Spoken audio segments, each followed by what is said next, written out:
That was a part of Stevie Wonder and Don't You Worry About a Thing. You're listening to RC here on KXGB LP 98.5 FM, Garden Valley, Idaho, your community radio station.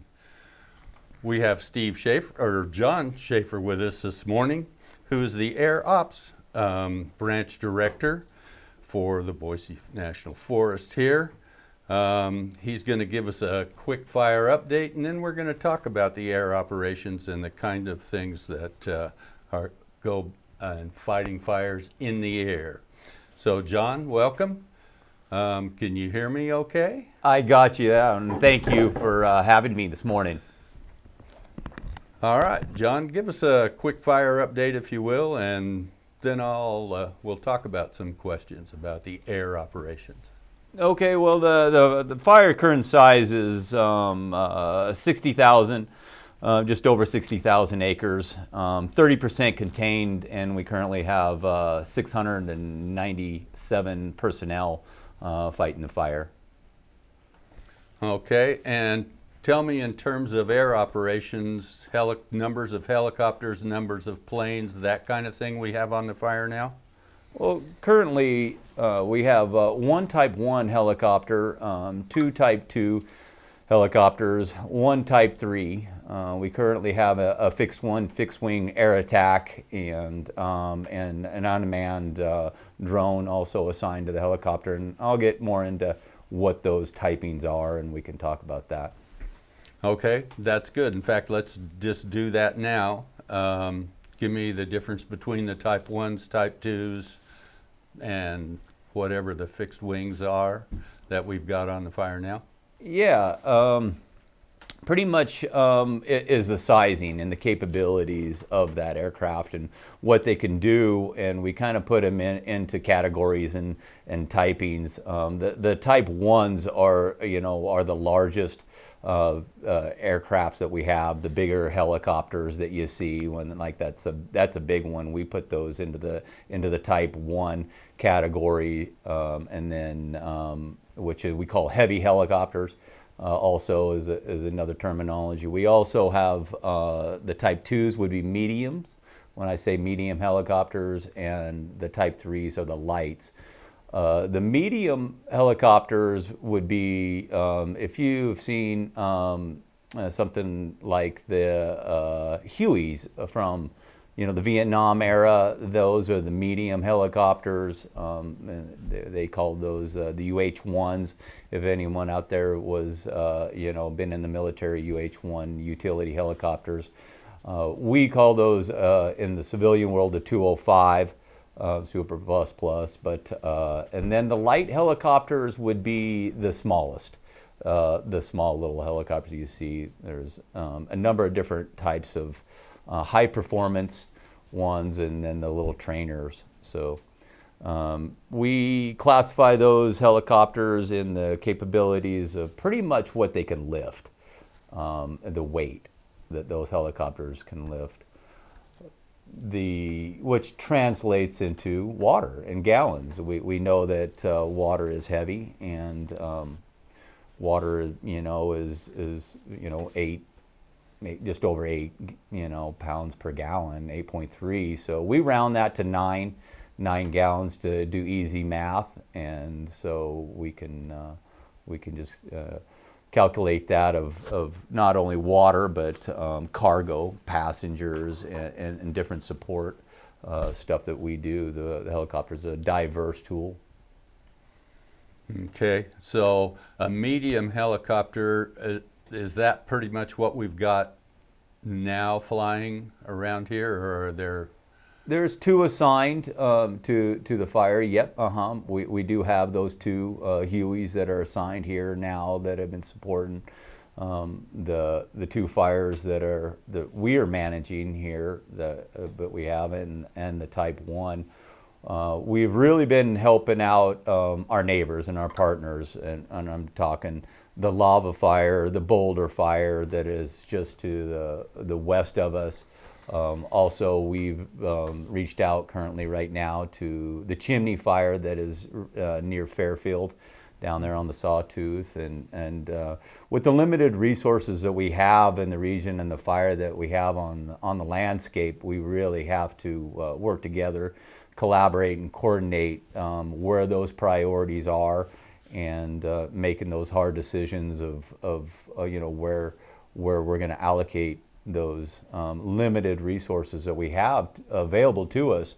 Yeah, we have two here located in Garden Valley, and then you're not, it's not unfamiliar, but you have the Garden Valley Helibase that is here in the valley, that you have your local helicopter that's also stationed here, and they are supporting us here at the Garden Valley Helitack. Now the fixed wing aircraft come out of Boise, I suspect. Are we using any fixed wing on the Middle Fork complex at all, or are those going to places like the Wapiti and up by Cascade? Those.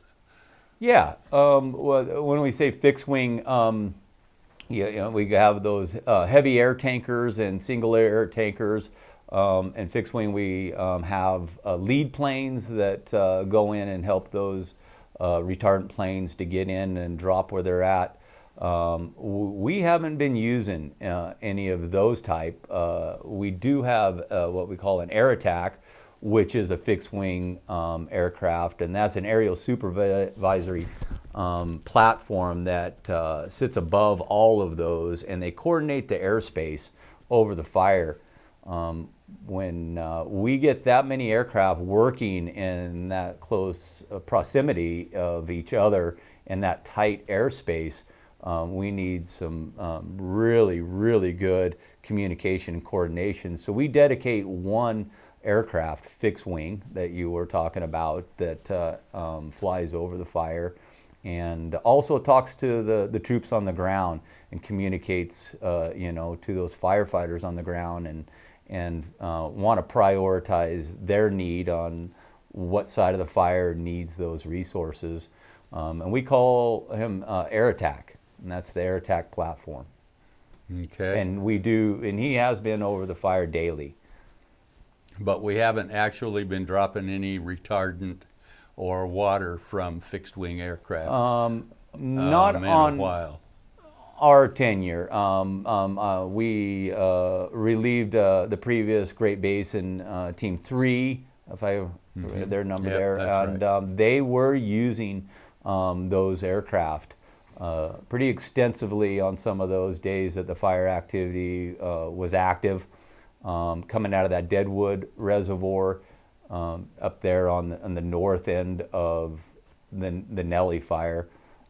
They were using them. That what we call if you or anyone out there that saw them up there, they would call them the scoopers, super scoopers, where they could land right on the water and draw water right out of the water, and then go over and drop on the fire line itself. And very effective tool. Now, I noticed that typically in the afternoon, I live about 4 miles up the Middle Fork, and I noticed that in the early afternoon, or later afternoon, I know the increased traffic of helicopters going north. Maybe you need to explain to our folks why they don't fly all the time and why the traffic gets increased in the afternoon. Yeah, that's an easy one. You guys obviously have been, living in the smoke for too long, and I can feel it. But that is same for us. The smoke sets in those inversions and sits down in the valleys in the morning, and the visibility isn't conducive enough for safe flying. And as the sun comes up, heats up the earth, and heat rises and pulls some of that smoke up and out, where it gives us some better visibility. as soon as that visibility increases enough where it hits our minimum, comfort level, and we like to see 3 miles of visibility to be the optimum flying in there, to get in there and fly safely. So in the afternoon, you're going to be hearing more helicopters and seeing more helicopters flying in and out of the valley, Garden Valley, to the helibase location, out to the fire. We keep our support vehicles, the mechanics and the fuel trucks and all the managers of those aircraft right here at the helibase. So they come back and forth and managing the fuel and going back and forth. So that's why you'll see in the afternoon, and then if those conditions sustain and be out there, we'll fly right before the sun goes down. Yeah. What we have it is the shadow rule in effect right now. That is just due to the smoke. We really can't fly in conditions that we like to. We put some parameters in there, and what we call 30 minutes after sunset would be our witching hour. But now we have to move those time frames up a little bit just for safety. We can't fly right up to that time frame. Right. Okay. I hear the acronym UAS from time to time.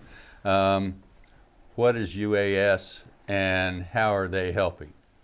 UAS, that is, an unmanned aerial systems, and known as drones to everyone else. UAS is an unmanned drone, where it is a fabulous tool, and technology is just moving at light speeds. And we trying to keep up with it, but the UAS, what that system does is it gives us the opportunity to use it in all different ways. And one of them is it has infrared capabilities to attach to that aircraft on that drone and fly up and over into areas where we can't see, across a ridge, down in a ravine, or help our firefighters out wanting to know where that fire is. And they'll put an infrared system, and then they can report back to the firefighter to say, that fire line has spotted over that creek or over that ridge now, and then we can adjust our strategies and tactics to now a higher level of intelligence and intel gathering. It also has, aerial ignition capability on it, photos and real-time information to give back to fire managers to make those decisions of the appropriate decision making. And the other kind of aircraft is the ones that do the infrared photos all the way from, as I understand it, here to the Canadian border and back. And I'm assuming we're still continuing with those. And they're really helpful when you look at the little maps and stuff so that you can see where the fires are. Talk a little bit about that plane. Yeah, I can. It is incredible what the technology that is available to us now, and where we were and what we came to and where we're at right now is that we can put those instruments in a fixed wing and really go up to the 20,000-30,000 foot level, and get up there at night, and they're night operations, and they have that infrared capability in there, and as that increases, it gives us that detailed line that you're talking about, that you're seeing in those different applications on the computer, on your phone, for letting people know the growth of the fire overnight. And that's where those numbers that I just read off to you of the increase of that fire activity that everybody saw the day before. We saw the blue sky come out, but we also saw the smoke columns increase and the wind. And those night operations give us that current perimeter of the fire, and it also let us know where that intense heat is. And where you'll see where the fire had probably started, months, weeks, and is cooled down, and it's progressed up there, so we can adjust our resources where they need to be. All right, I appreciate it. John, thanks for coming in and sharing all that information with us, and we'll look forward to talking to other folks as they come in. I think we're doing these daily now, so thanks for coming in, and we'll talk to you again. Well, thanks for having me. It was a pleasure, and yeah, thank you. All right.